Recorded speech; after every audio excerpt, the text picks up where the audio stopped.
My name is Angelo Caruso. We're about to start a program on effective leadership, which is the art of essentially getting people to do stuff.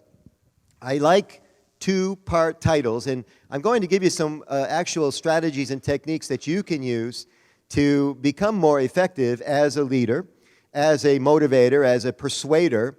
And of course, if we're going to create peace in the world, we're going to have to get very, very good at persuasion. We're up against some big guns, so to speak, and we're going to have to get really good at getting our message out there and making this happen. I like two-part titles when I talk. So the two-part title today is Effective Leadership, Getting People to Do Stuff. And the reason I like two-part titles is because of the work of Roger Sperry, who in the 1970s discovered something called brain dominance theory. You know this concept as right brain and left brain thinking. So if you think of the two titles as applying themselves to both halves of the human brain. So the left half of the brain is the rational, it's the linear and predominantly male side of the brain, if you will. And so that topic or title tends to be clinical, kind of like a white paper, right? Effective leadership. You with me? And then the right brain is nonlinear. It's touchy-feely. It likes to laugh and sing, and it likes poetry. So the second half of the title today is Getting People to Do Stuff. So you understand the appeal, right? Words are important. There are over 500,000 words in the English language, and the words that we choose and the combinations of words that we choose are what help us, in a great way, become effective when we're talking to people. Now, of course, it's not just what we say, but it's also how we say it, and we'll talk about that in a few minutes as well. So I am very lucky because many of you know I'm the sitting governor for District 6380, which is our host district for this conference. And I'm also a professional speaker. And this year, next year, it's kind of a fuzzy thing. It depends on when you start counting. I know when I became a Rotarian. I'm not sure when on the day I became a professional speaker. I'm not sure. But it's roughly 20 years to this day, roughly, for both. So 20 years ago, I applied to go on a trip to a place called South Africa with an organization called Rotary. I didn't even know how to pronounce it. Rotary. It was in the newspaper. And to go on this trip, I would have to apply. I would have to essentially go on a weekend with a bunch of other people as candidates for the trip, and then be selected, if I was lucky enough, be selected to go on the trip. And at the time, it was called the Group Study Exchange. That program is called something different now in Rotary. It's called the VTT, and things change, and that's fine. And you could not be a Rotarian to go on the trip. But I learned so much about this great service organization in the 6 months that I got ready to go on the trip. I mean, I learned more than most Rotarians learn in 6 years. And I committed to joining this great organization when I got back from South Africa, and that's exactly what I did. South Africa was an interesting time in 1995, especially as I reflect back on it now. I'm a consultant, right? So my brain is always connecting dots. How is this related to this? So think about this. 20 years ago, when I came into Rotary, I went to probably one of the most unpeaceful places on the planet. I went to South Africa 2 years after apartheid had officially ended. And I say officially ended because in a lot of people's mind, apartheid wasn't over at all. You know what I'm talking about when I say this. So I went to South Africa in a time when the blacks had all the power because Nelson Mandela had, by that time, been released from prison after being in prison for 28 years and then become president of his country. Where does this happen, right? It was an unprecedented time. So the blacks had all the power, whites had all the money still, and both groups were getting to know each other. Can you imagine the unrest? Only a few years earlier, blacks had to have a permit to be out on the streets after 7 o'clock at night. And now they were free to go out at night. I mean, it's almost incomprehensible for us to think about how this must have been. And that's what our team walked into. It gets better. My team was a mixed racial team, 3 blacks, 2 whites. I say black because 2 of us were African American and 1 of us was Canadian American. African American, African Canadian, right? So it was fascinating. And now we're staying in the Afrikaners' homes, all of us. no matter what color we were. Fascinating. And I mention all this just because of peace and how it works and how it's floating in my head today. And it turns out that peace is, there's a lot of psychology in peace. It's a lot about how we think. Dr. Nandi was talking about you are what you eat, right? He's a doctor. Of course he's going to say that, and it's true. But really, we are what we think as well, aren't we? You are what you think. And I'm a fan of this Dr. Albert Ellis, who passed away a few years ago. He was the guy who discovered this thing called REBT. Does anybody remember this? REBT was Rational Emotive Behavior Therapy. And the idea of REBT is, it was a great little linear progression. Dr. Ellis said that what you think about becomes how you feel, and how you feel determines how you behave. So he thought there was like this direct relationship between what you think, how you feel, and then how you act. How many of you think that might be true? I mean, it's a complicated process. It's probably not that simple, but he won a lot of awards for this because it was a fresh way of thinking about how we could impact not only our behavior but our feelings by changing our thoughts by the psychology. And it's interesting, I should follow Dr. Nandi because psychology is still not recognized as a formal discipline by the American Medical Association. So you can discount it if you want, but there's something going on with how we think about peace and how we think about psychology that helps us get the job done. That's the more complex version of this. The more simple version is something that Aristotle came up with many, many years ago, and Sigmund Freud a few years after him. Freud actually came up with something we call now the pain-pleasure principle. Some of you have heard of this. It says that Americans, Canadians, people from all over the world are motivated by only two things. Anybody know what they are? Pain and pleasure, that's exactly right. Because pain and pleasure is like a lever, right? And some people respond to pain and some people respond to pleasure. It depends on how you were raised or the last 3 jobs that you had, right? Because if your boss has conditioned you to motivate you through pain, then you respond to discomfort. You respond to deadlines, right? You respond to pressure. But if you've come up the other side of the channel, you respond to praise and motivation and spotlight, right? I'm a pleasure person. I love the spotlight. I'm in the spotlight now. And some people don't like the spotlight. We've had speakers come on. You know, I've been backstage and we see them with their notes. And I know they're nervous. They don't tell me, but I know they're nervous because their paper is going like that when they're getting ready to come on stage. They don't like the spotlight, right? They're not motivated by that adulation that speakers get when they come on stage. So we're all different. And how we attach ourselves to that psychology helps us become more effective not only as leaders, but as marketers, as salespeople. And I spend a lot of time doing sales training with salespeople all over the world, actually. And talk about getting people to do stuff, right? You want people to get out their wallet and pay for something. And one of my clients are paying for an algorithm. Check this out. Talk about psychology, right? The guys that sell an algorithm don't understand it, and the people buying the algorithm don't understand it. Think about that. And yet, if you have the kind of psychology that allows you to talk about this algorithm as a performing entity that will help you increase your wealth, it's called active management. Bruce Dunbar's here. He's in wealth management. It's just called active management. And so a computer's making the decision. And we sell this algorithm even though nobody understands it. It's a fascinating thing, this thing called psychology. And your perception changes based on how you take information in. So how do you get your information?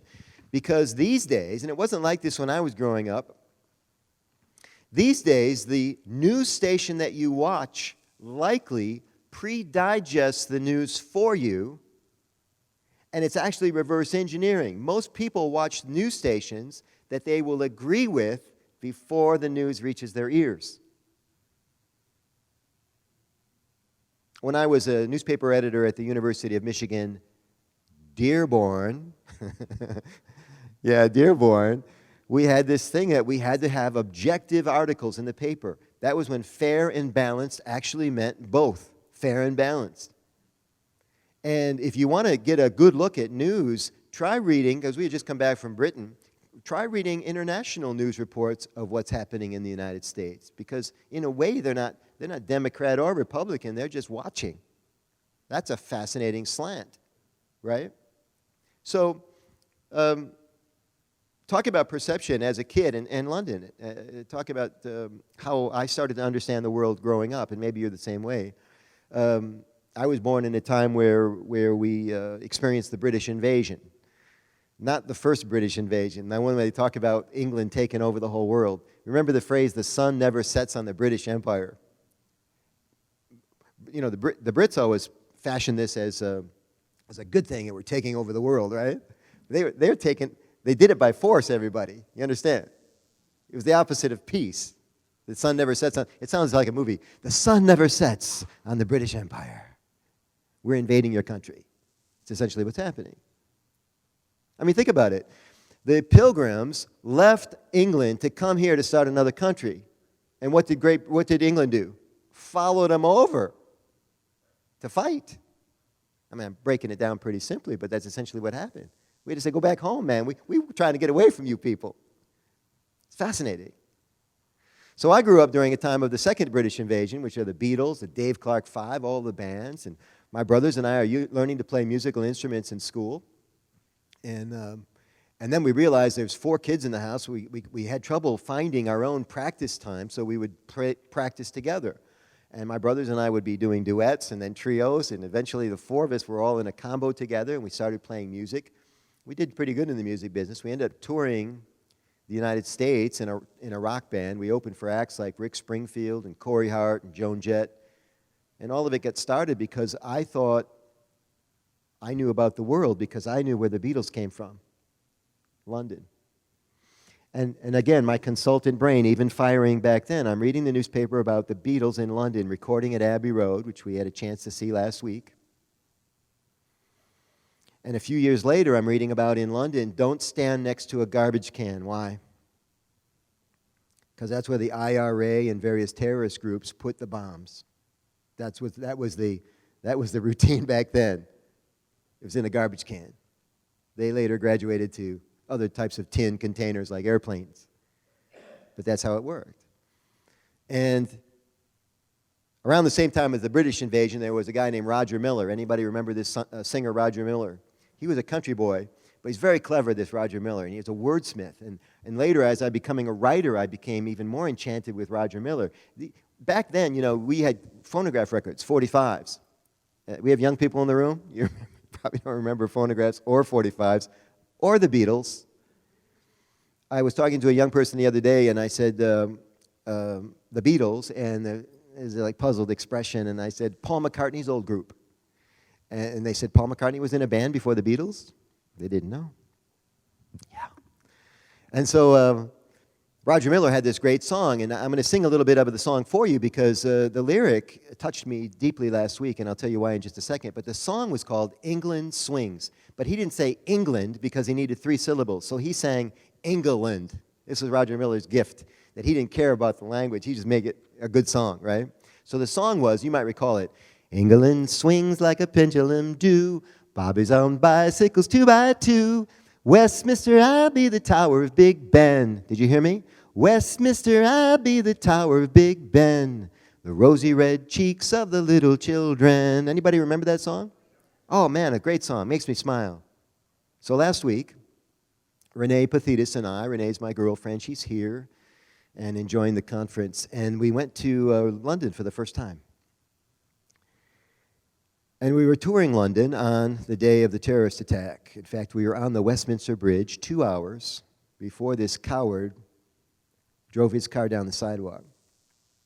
Now, our lives and our day were completely unaffected by the day. I am not a victim of the day. We monitored what had been happening on our cell phones as we continued to tour the city. We knew something was up, sirens everywhere. You could start to see police, the different look in the police officers' eyes on the street that day. You can imagine. And I remember being on the Westminster Bridge because I said to the guide, I want to take a picture of the London Eye. The London Eye is the big Ferris wheel that you saw in all the news reports. But you want to take it from the bridge because the bridge actually arches like this, right? And if you could get on the bridge, you could see the London Eye, and it's a beautiful view. And so we started to climb the bridge on the same sidewalk where the terrorist drove his car. But I couldn't get a clear view because the trucks were passing by. And so I said to the tour guide, let's go to the other side of the bridge where I can take a photograph. He said, no problem. Mind you, this is 2 hours before the attack. Nobody's thinking about anything.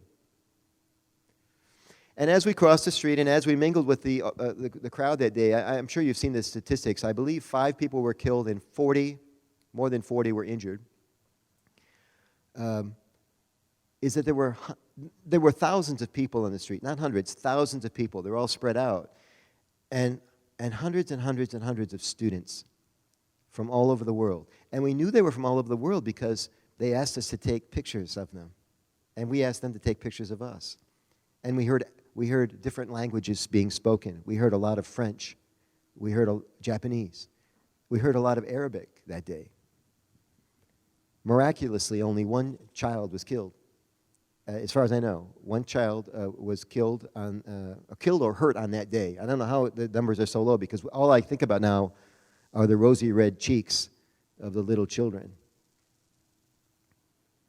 And so here I am with that consultant brain trying to connect the dots between effective leadership, peace, putting on a good program for you, and this is what's on my mind. And it occurs to me that, oh, by the way, when we were in London, the tour guide was a Brit, of course, and we saw a lot of British people there. And I said to them, how do you feel right now? And they said, and I asked quite a few people this question. I drive Renee crazy because when we're on trips, I often ask the same question over and over again because I think you get better data points. So I say, I'll ask people, where's your favorite restaurant? And by the 5th time I've asked somebody, Renee's like elbowing me, knock it off, man. But I find that we get different answers to the question. That's interesting to me. And so I kept asking, how do you feel today? How do you feel? And you know what a lot of people said? I'll bet 4 out of 10 people said, we're used to it. But they were all older people that were used to getting bombs and terrorist things going on around them. Younger people are not used to terrorism. And that's why it's so important that we have a day donated, committed to young people today. I know they were in the room yesterday too. But isn't that important? If you're already used to it, it's your new normal. And young people are not used to. Young people actually still think they can change the world. The rest of us have said, probably not. And that's why we need young people on the team. Great messages this morning from the various speakers. So if this is really about psychology and a bit of salesmanship, where does marketing come into play? I'll now dovetail a little bit of my Rotary experience, not only as a club president, but as a district governor, and tell you that we're trying to change something that we've been used to in Rotary. We've been used to lame marketing efforts. We've been used to decades and decades and decades of not having to sell our organization to anybody, because it used to be Rotarians just got up in the morning and did the right thing. And if you did the right thing, people would line up to be in your Rotary Club. And we know that's not the case anymore. We now have to sell Rotary to people. And there's a catch. You got to sell Rotary to the right people, because if you sell it to the wrong people, what happens? They leave within 100 days, within a year. And so it's a tricky combination. And we've tried various things in the district that have worked really, really well. I want to share a few of them with you right now. We tried something simple in our marketing like word substitution. We just swapped out one word for another one just to do like an A/B test, like we used to say in the music business, and see which one performed better. I'll do a couple easy examples for you. So if you're trying to get people to come to your regular meeting, right, whether you're in Rotary or not, you want them to come to a regular meeting. It sounds something like this in the Rotary world. You'd say to somebody, hey, we're having a Rotary meeting next Tuesday. Would you like to come? Now, let's just think about this. You're a Rotarian, and you're having a regular meeting on Tuesday, and you're inviting a person who doesn't belong in your Rotary Club to come to a Rotary meeting. What do most people say to that? Very nice invitation. No, thank you. Because, to paraphrase Groucho Marx, why would I care to go to a meeting of a club I don't belong to? Groucho actually said, I don't care to belong to a group that wouldn't have me as a member. But it's the same basic concept. So we swapped out the word meeting for the word lunch. Hey, would you like to come to a Rotary lunch with me on Tuesday? Because, see, everybody has to eat lunch.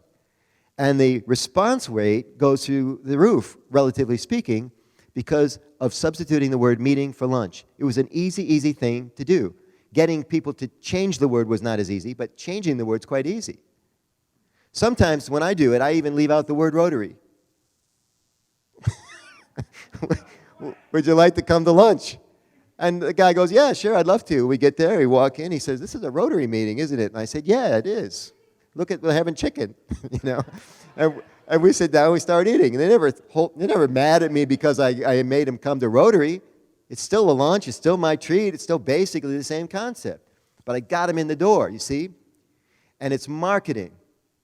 It's marketing. It's just word substitution. Here's another one.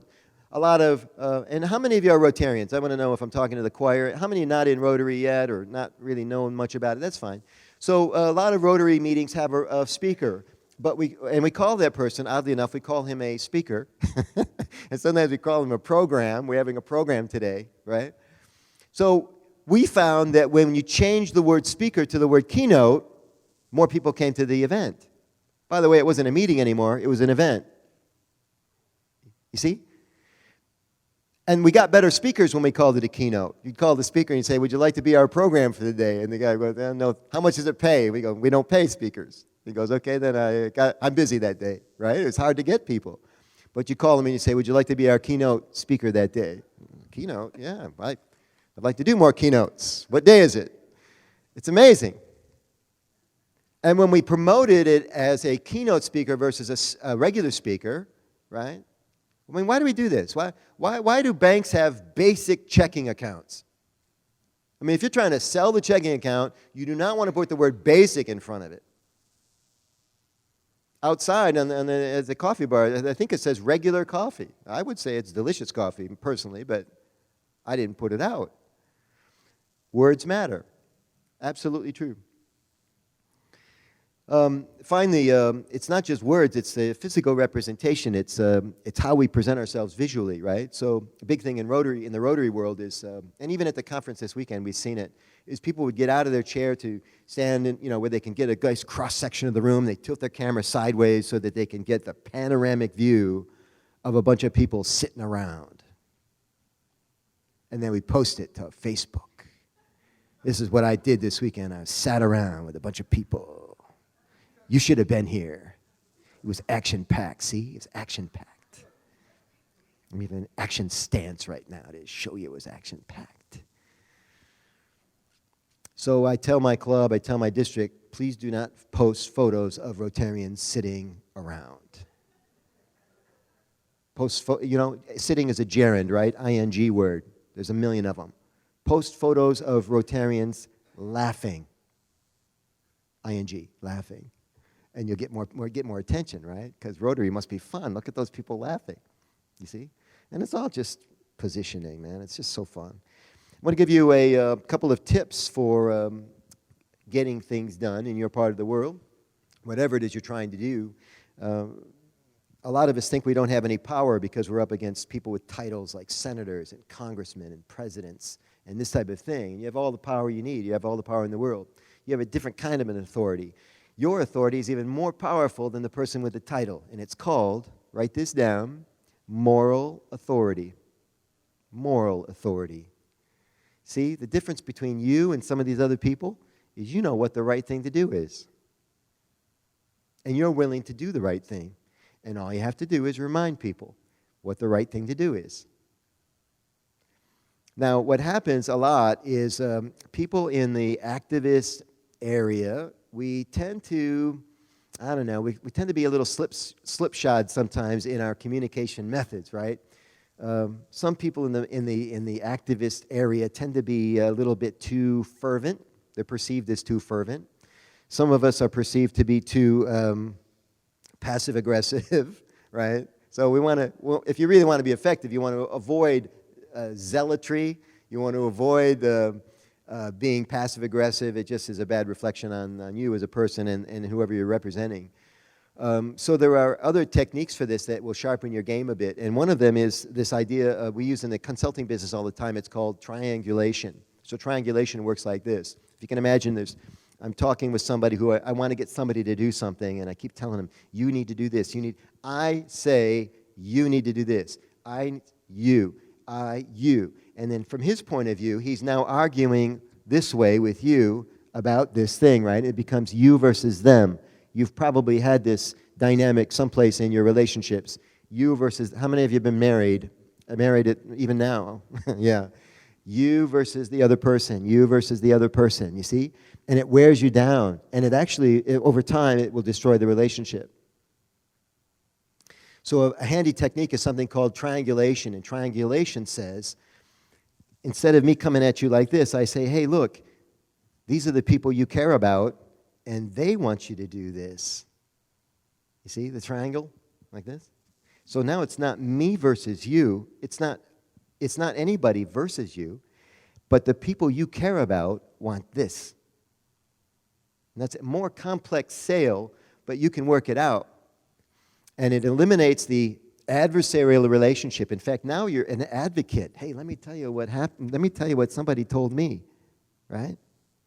So when I do sales coaching, my salespeople tell me that they're having a problem with management. So instead of me going to management and saying, you need to change this, you need to change this, I say, listen, I don't care what you do. Honestly, I don't care what you do, but your salespeople would like you to do this. You see? And that's how it works, triangulation. It's pretty cool. Okay. Are you enjoying the tips so far? Is this good? Yeah? Okay. With Ashish's permission, I want to give out some sets of my books. I'm going to give out 2 sets of my books today. There's no obligation. And I'm going to give out, let's do this. I'm going to give out my 5 Cool Ideas book. This has over 60 topics on various things like, 5 cool ideas for better listening, 5 cool ideas for becoming a better speaker, 5 cool ideas for efficient email, right? It's a great little handy book. And this is called Little Ideas with Big Results. This is a booklet, and in it are tips like, do you believe what people say or what they do? We've talked about the difference between action and talk at this convention. What is more important, by the way, do you believe what people say or what they do? What they do every time. So this is probably a $25 value online. I'm going to give away 2 sets of them in a minute, and I'll trade you your email address for a chance to win. And I'll assume if you give me your email address that you like my message, and I'll send you messages occasionally. You can take yourself off the list anytime. And if you want to play with me, great. And if not, that's fine too. But we're going to give this away at the end of the program. So would you mind helping collect? Just quietly get out the cards and kind of pass them to the middle. And then in a second, my pal here will do a little sweep and we'll collect the cards. So 2 of these packages in the next 15 or 20 minutes. Thank you.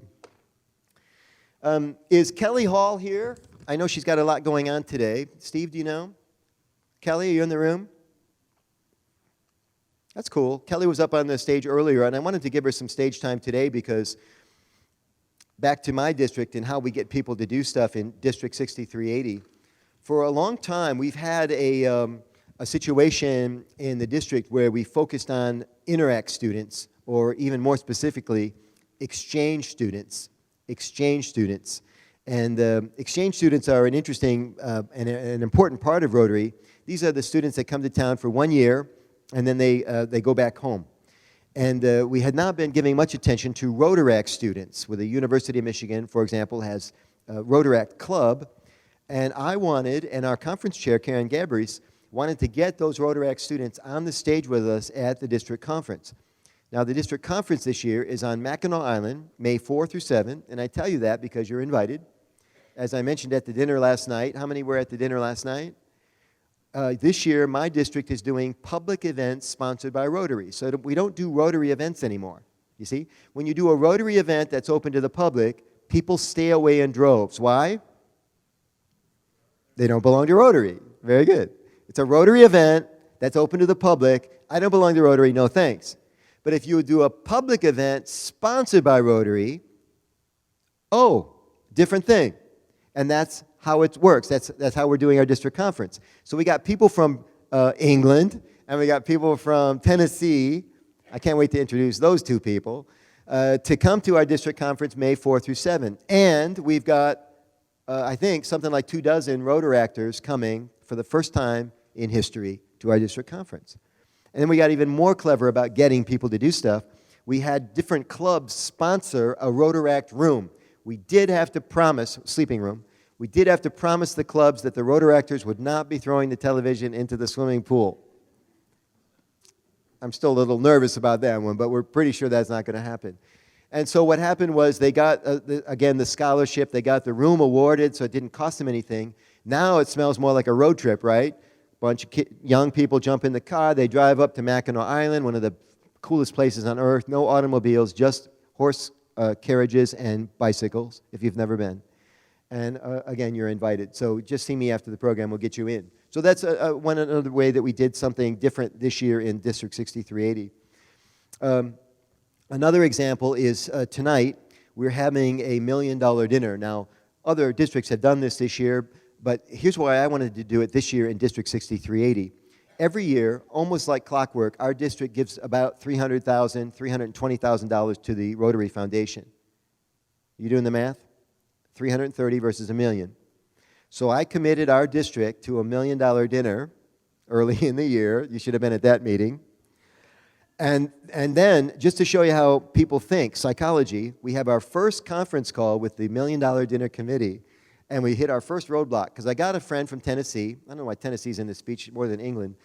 I got on the call with Brian Hall, who's a past district governor in Tennessee, and I said, Brian, with the committee now, I said, Brian, you all had $1 million dinner, and I'd like you to tell my people how you did it so we don't have to reinvent the wheel. I thought this was a stroke of genius on my part, right? So Brian Hall, who has the thickest country accent in the world, starts talking like this. Brian says, well, Michael, it was quite simple. We just got 40 people to come to a meal, and we got each of the 40 people to donate $25,000. There's your $1 million. That's how he said it. There's your $1 million. And I was ecstatic, because if this guy can understand it and explain it in one sentence, this is a recipe for success, right? And I was so happy. And Brian finished the call. I said, Brian, thanks very much. You're dismissed, man. Thanks so much for being on the call today. So Brian hangs up. And I said to the committee, okay, you got your marching order. Getting people to do stuff, right? You got your marching order. Just go raise $1 million. And then the first person spoke right after I did said, yeah, but we don't want 40 people to come to the dinner. We want everybody to come. You see, if everybody comes, everybody's not going to be able to give $25,000. So they took the Brian Hall simple formula and tossed it out the window. We eventually worked it out. I'm proud to tell you, and my district doesn't know this yet, we're going to present a check for well over $1 million to the Rotary Foundation tonight in that room we had dinner in last night. You bet.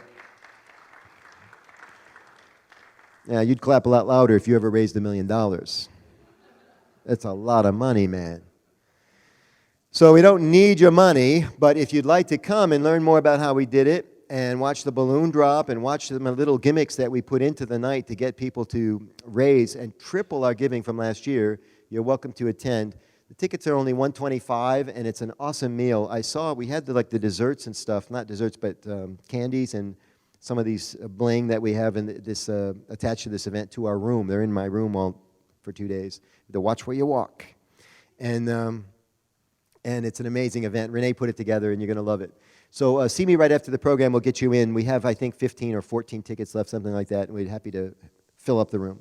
Okay, Steve Chisnell, come up. I want to talk about Interact now. Would you come up and join me? Give Steve a round of applause, everybody. This guy's amazing.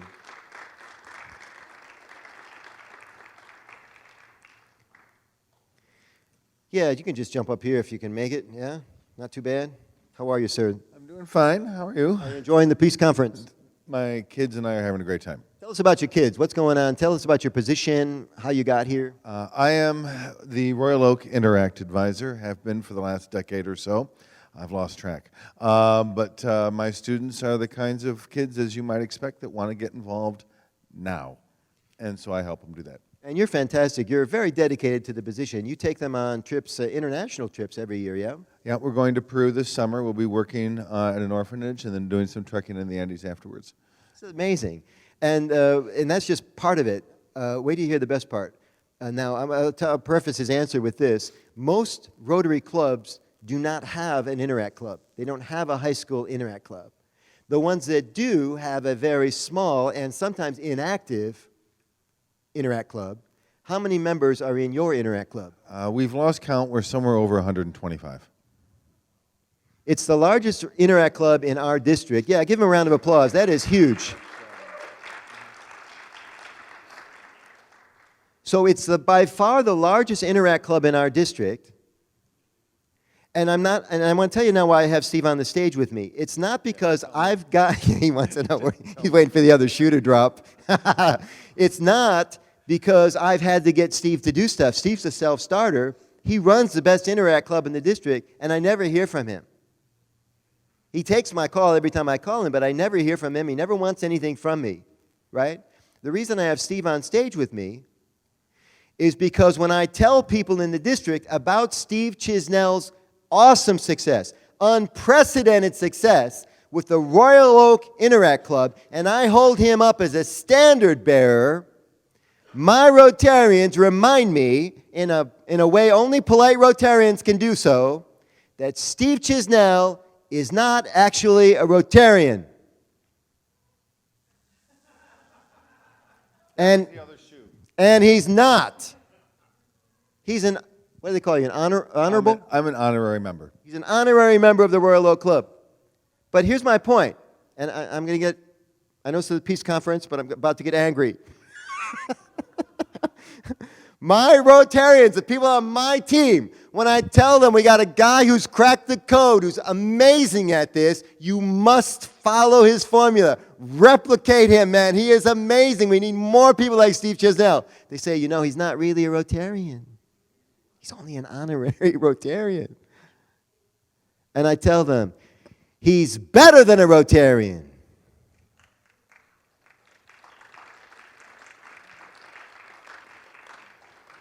Yeah, all the Rotarians didn't want to clap on that one. He's still not a Rotarian, Michael.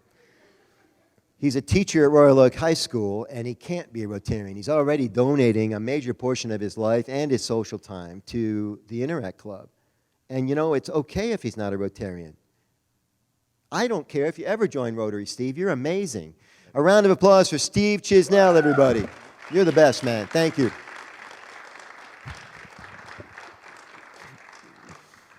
He thought something bad was going to happen to him, didn't you?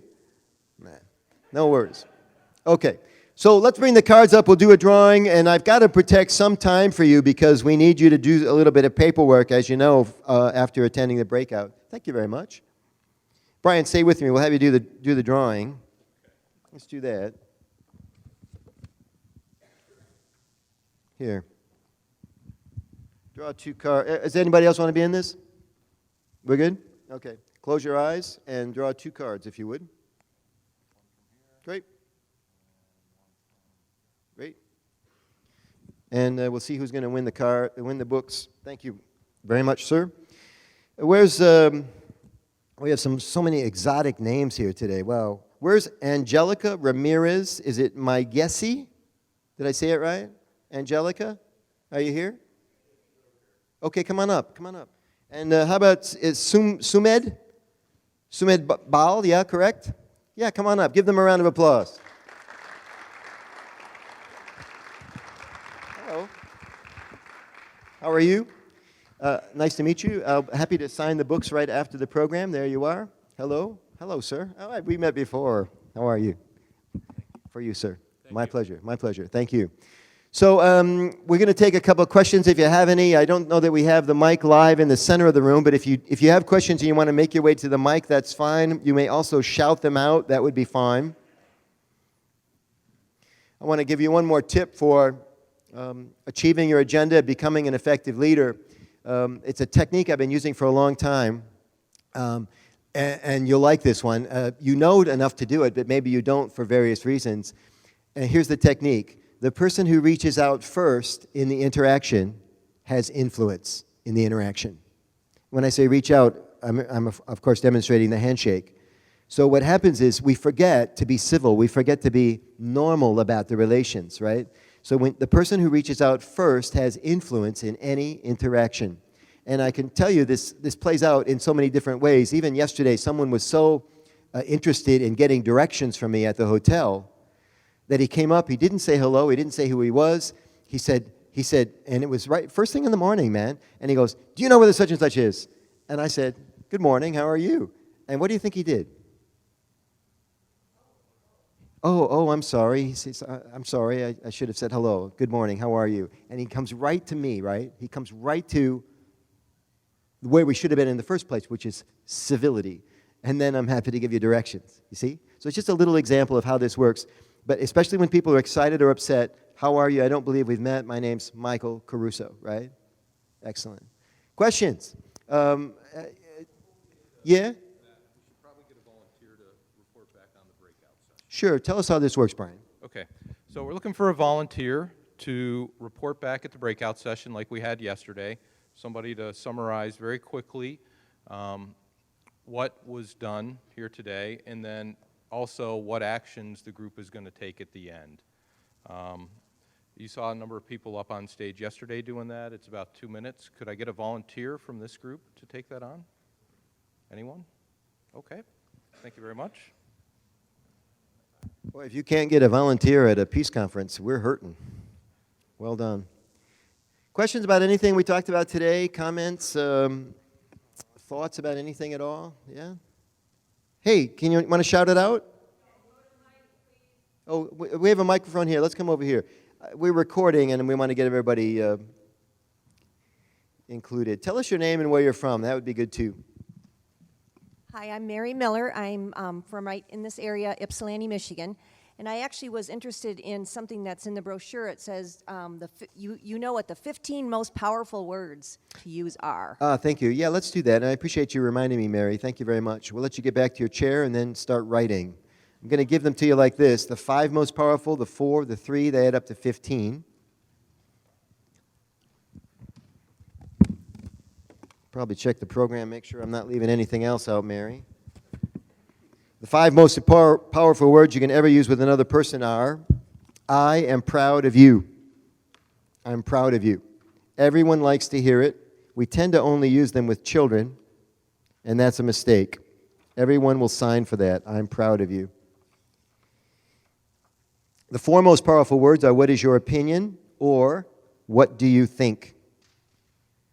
Always find out what the other person thinks before you tell them what you think. That way you can wrap your message in words that are familiar to the other person and comforting to the other person. The 3 most powerful words are, "Will you please?" The 2 most powerful words are what? Thank you. And the number 1 most powerful word you can ever use with another person is that person's name, which is why we give you name badges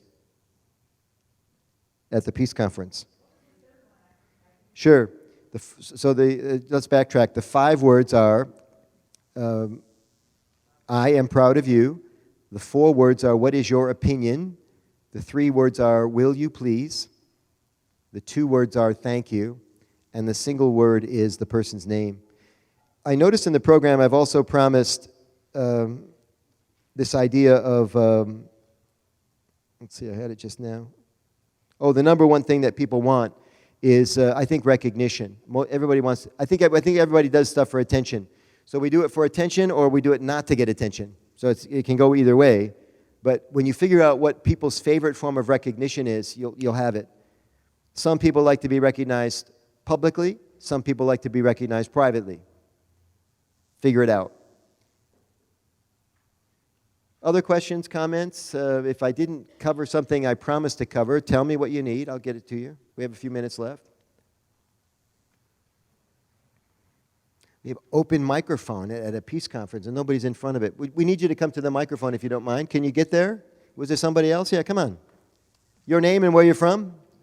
My name's Nero, and I'm a part of my Interact club at Mona Shores High School, which is in Muskegon. Hey. And my question was, how do you influence a body of students where there are people who do not want to participate in an activity? Yeah, well, just telling them that they need to participate is that you versus them again, right? So I think in high school, peer pressure and being a good role model can go a long way, and I bet you're a good role model, sir. So- what's that? Oh, yeah, just stay with me. It's okay. So I think you're a good role model. Is that true?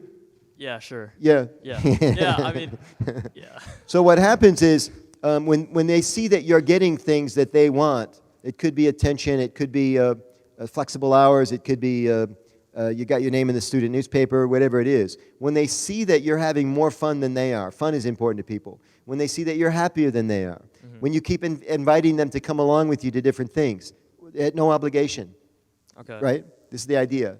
That by being a better role model, that people would like to be like you. And sometimes we think that we're not influential in that way, but we absolutely are. Absolutely are. Your hands are in your pocket, sir, is that true? Yeah. Yeah, take them out. All right. Because this is not you being a confident role model. Take them out. All right. And just comfortable at the bottom of your hands, right? Bottom of your arms. That's where they belong, your hands. And you look good. How's that feel? Feels good. Okay, good. His voice even got stronger. Thank you very much, sir. You're a good role model. Keep it up. Thanks. You're welcome. Hello. My pockets were, or my hands were in my pockets. That's fine. What's your name, sir? Cooper, I'm here and from East Lansing, Okay. and I'm not a Rotarian. That's all right. We were invited by the DCR here in Ann Arbor to participate for mediators. I've been a mediator, a lawyer, a professor, a father, most of all. You've had a rough life. And I wondered what your take on this was. We go through a lot of training. We go through lots of preparedness. We're working with models. We work with ways to take care of conflict.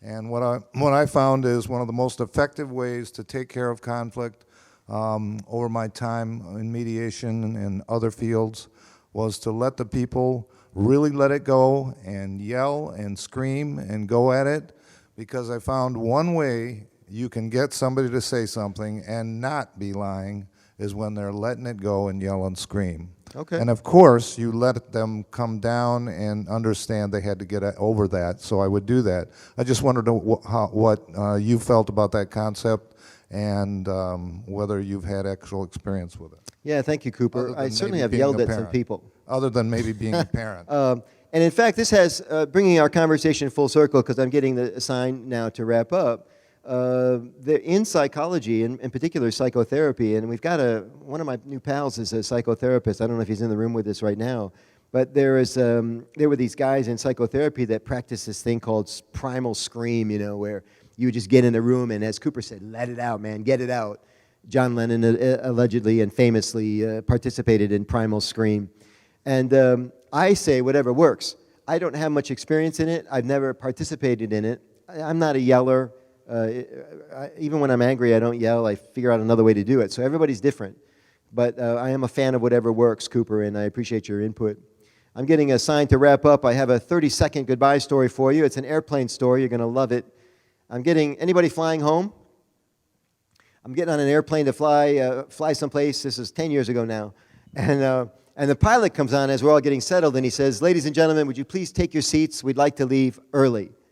I've never heard a pilot say this. I didn't know a plane could leave early. Did you? It can. If everyone's on the plane can leave. So it works like a charm, man. Again, marketing. And everybody sits down and buckles up. Everybody's ready to go. And then the pilot comes on to make another announcement. He says, "Ladies and gentlemen, I'm glad that we can leave early because we're expecting some rough weather coming in. And if we don't leave now, you could miss your connection. We want you to know this is going to be a fairly turbulent takeoff. We're asking the flight attendants to remain seated. We've suspended the beverage service. And we want you to know that even though it's getting very overcast outside, as you can see, the visibility is quite poor, we will be flying in a condition we call zero visibility, but it will be safe." That's how he ended his speech. It'll be safe. And so now, everybody's really nervous. Everything's ratcheted up in the cabin. And he was right, man. This is a rock and roll, herky-jerky takeoff. The roughest takeoff I've ever been on, and I got a gajillion miles on Delta. And I think this is it, man. I don't know what's going to happen. An interesting thing happened is that the higher we climbed, the smoother the flight. And we climbed and climbed into bright, pristine sunshine. And you know why this is possible, everybody? Because the sun is out every day, isn't it? Even on an overcast, rainy day like yesterday, the sun was out. All you need to decide as a citizen of the world, as a Rotary Club, as a Rotary District, whatever organization you belong to, is whether you want to fly your plane in the clouds or above them. My name is Angelo Caruso. I will be a Rotarian the rest of my life. We hope you've enjoyed the Peace Conference. I hope to see you tonight at the $1 Million Dinner. Thank you for coming.